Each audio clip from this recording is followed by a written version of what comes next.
Okay. I'm Jamie Shank, and we're going to be doing the reading of my monster saga on this channel, a story called Revenge, or for simplicity's sake, Revenge on Monsters. And, well, we're going to be on chapter 10.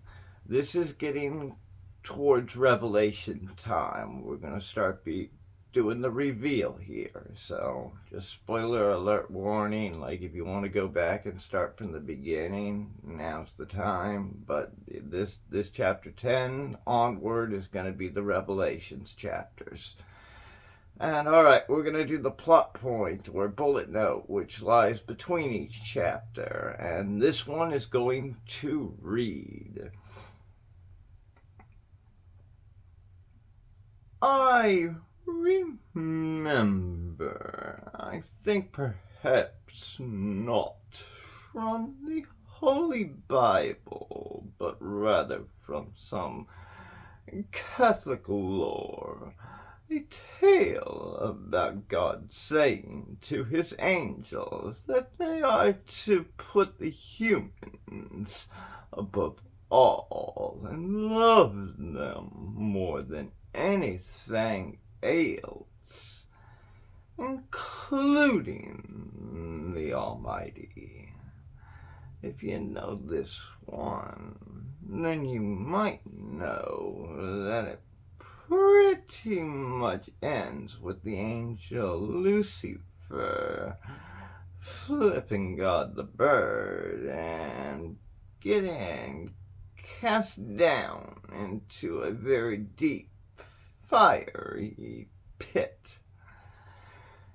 If I remember correctly, I think Lucifer might have had a few choice words to say about us humans on the way down, too.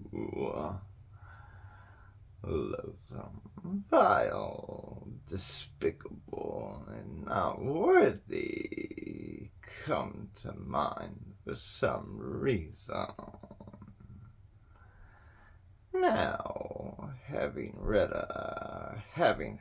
heard such a story, I can't help but think to myself, golly gee, well, that sure does make for a mighty big and important sounding event. I wonder what message I'm supposed to take away from all that. And yep, I could only reach one conclusion.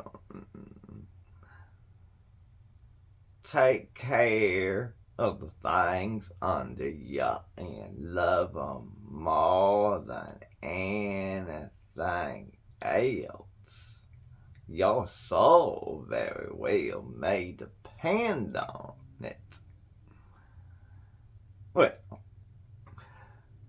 I don't know if my soul depends on it or not, or if it's just that and only that.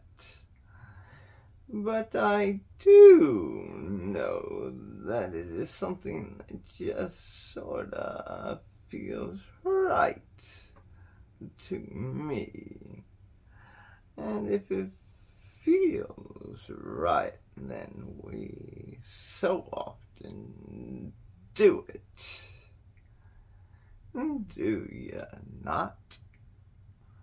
But who should dare to pay the devil his dues by defying the Almighty and stealing that fire from the gods?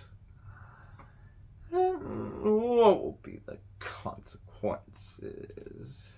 Who will brave the jump into the eternal flame? Who will join the devil in the pit?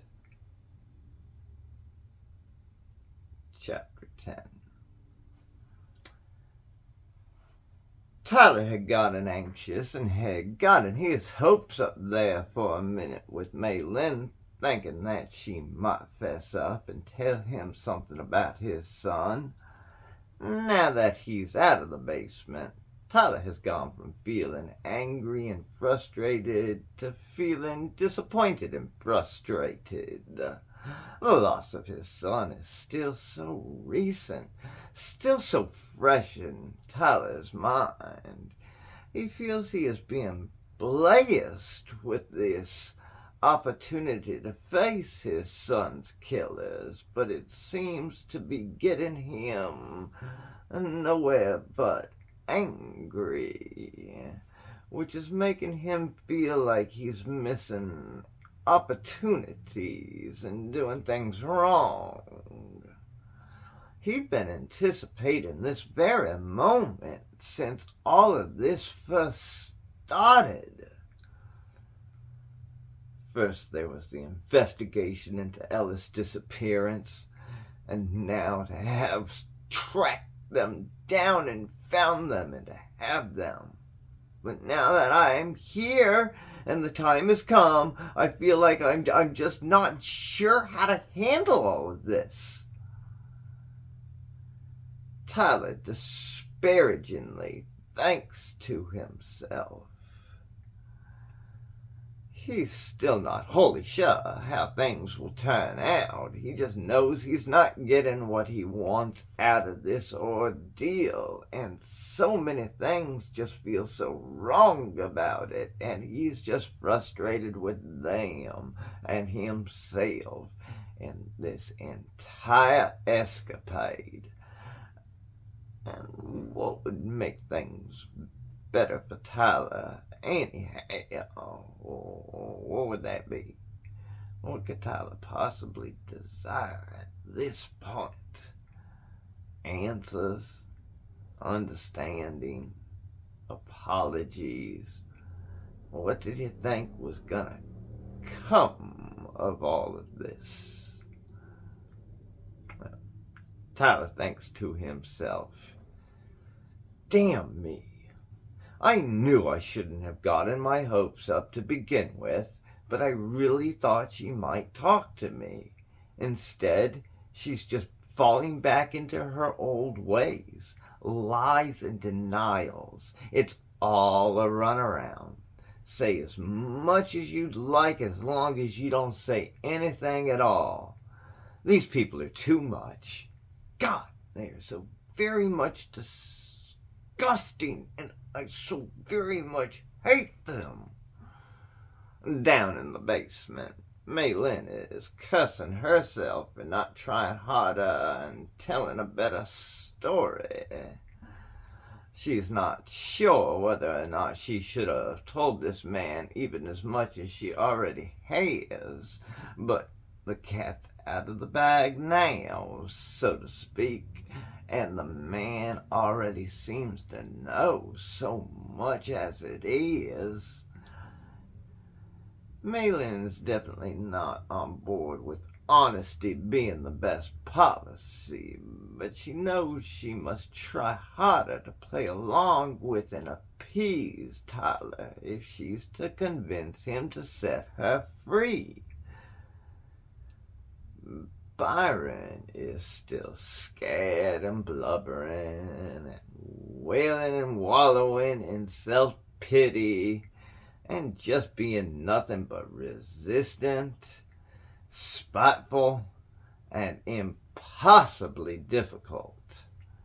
Mei Lin continues to try and reason with Byron while Tyler is away, attempting to convince him to cooperate with her, but still to no avail. Byron is still making little to no effort to impress their jailer. Does Byron comprehend the seriousness and severity of his current predicament? Has he not been listening to what Tyler has been saying? Does he value Mei Lin enough to maybe listen to her? Is he even with it enough to understand that he's being put to the test. Before it's all over, will he even try to make an effort? Byron might not only be the key to this grotesque couple's downfall, he might also be the key to Tyler overcoming a feeling of moral compromise due to this current course of action. And Tyler finds that to be a rather hopeful prospect and figures every little boost of the spirit helps right now. Tyler can't help but wonder, what will the course of time reveal? Tyler has been feeling down throughout a good portion of this day as well, but he hasn't given up. He feels he can't give up. He must stay the course. He's committed. It's just tough on the old noodle noggin, being alone with one's own thoughts in a strange and depressing place and having to deal with such a dire situation.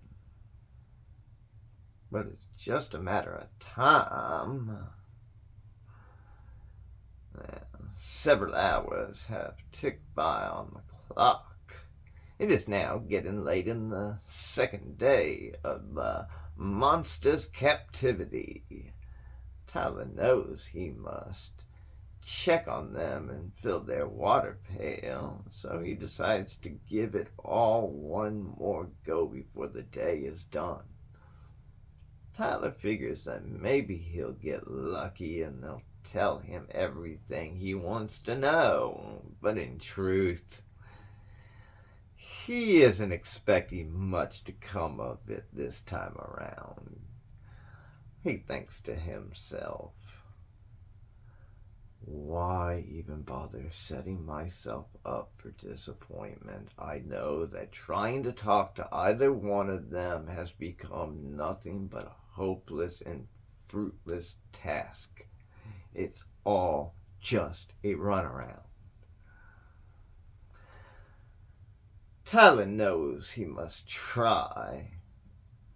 It's that feeling within him, that feeling that he owes it to himself, his family, his lost son, all of the people these monsters could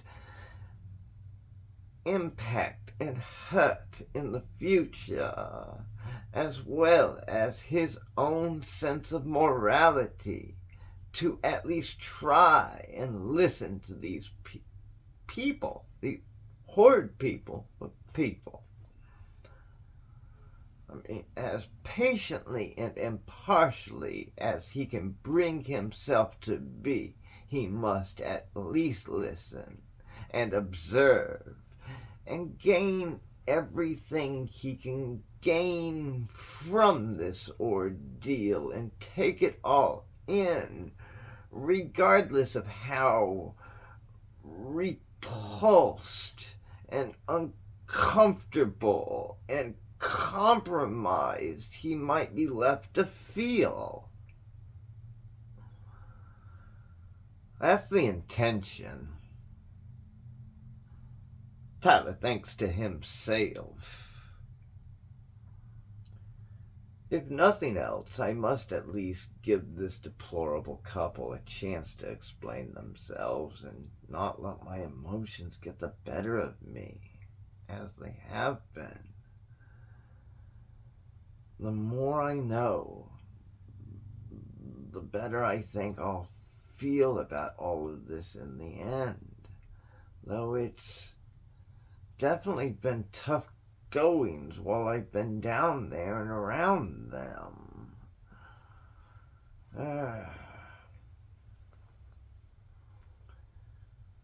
Damn my anger.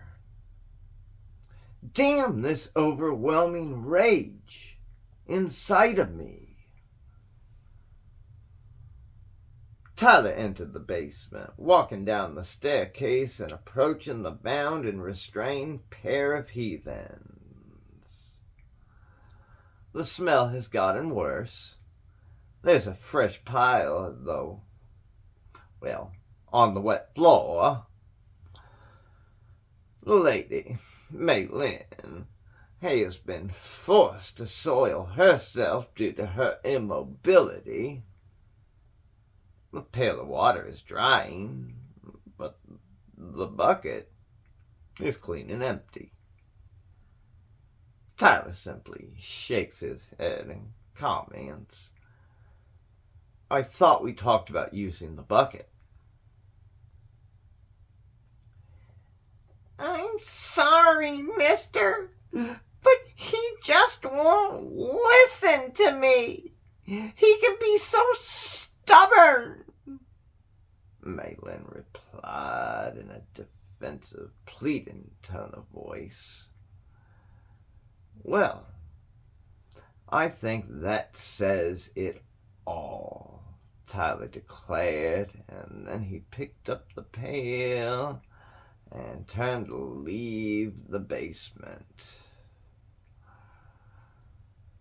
Please, don't hold this against me, mister.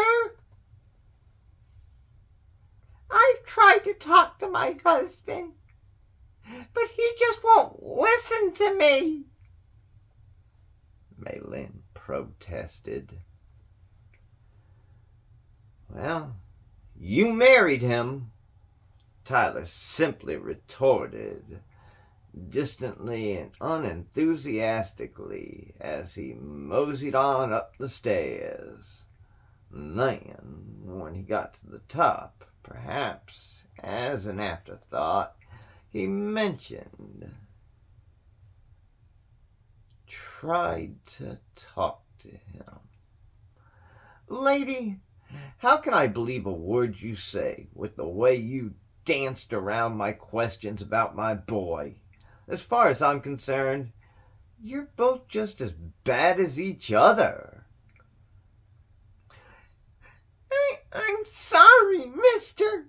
I'll tell you anything, Maylin pleaded, but the door to the basement had shut and Tyler was gone. 5 minutes later, Tyler came back with a pail that was by no means full of water. He set it down in between the deranged couple while Maylin begged, pleaded, and apologized. At one point, Byron spoke up and told Maylin to shut up. Tyler ignored them both, sat there drinking pail down in between them, and then turned to make his leave again.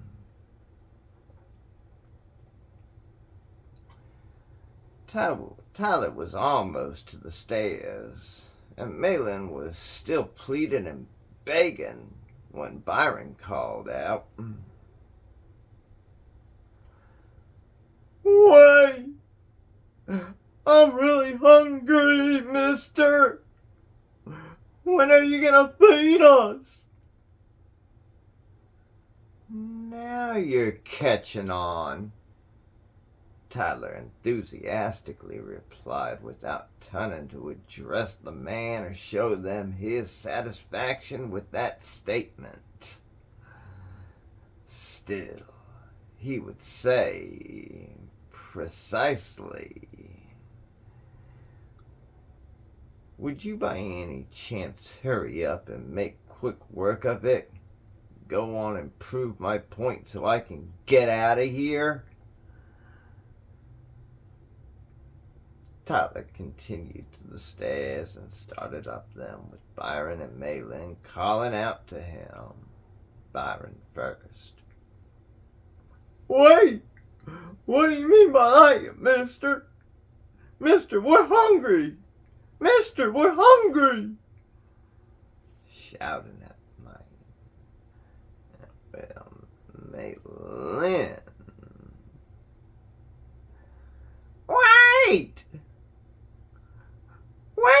mister. Oh, no. Oh, God, no. Mister, you don't really mean what I think you mean. Mister, oh, no. The woman screamed. But Tyler said nothing in response. He made his way up the stairs and exited through the basement door, closing and locking it behind him.